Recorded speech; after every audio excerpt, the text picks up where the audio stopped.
Our bodies and cells are filled with fluids. The cytoplasm is the fluid that fills all cells. The cytoplasm contains the internal structures of the cell.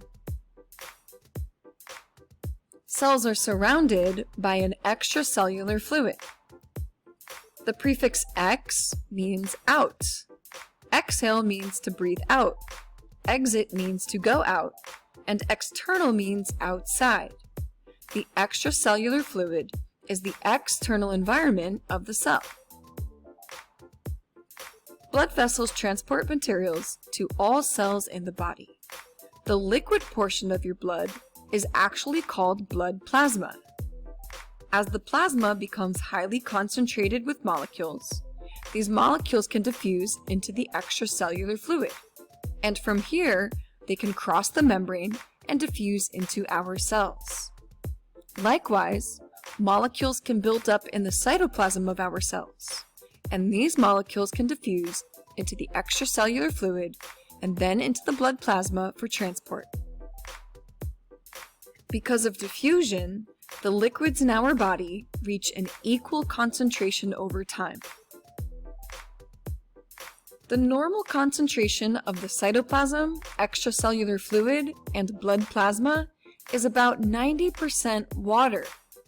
The remaining 10% is dissolved substances like salt.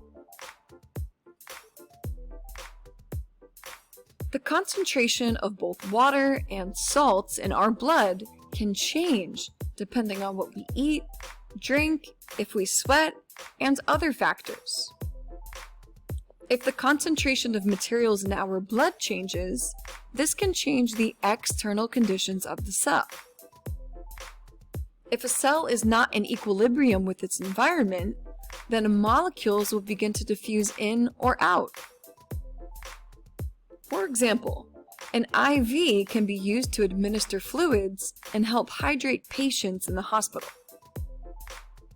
You might think that the IV contains just water, but that would be dangerous. A high concentration of water in the blood could diffuse into cells and cause them to expand and maybe burst. To keep our body in equilibrium, the IV needs to contain a concentration that is equal to our body fluids. IV fluids contain some salts, about 10%, just like our blood plasma and cytoplasm.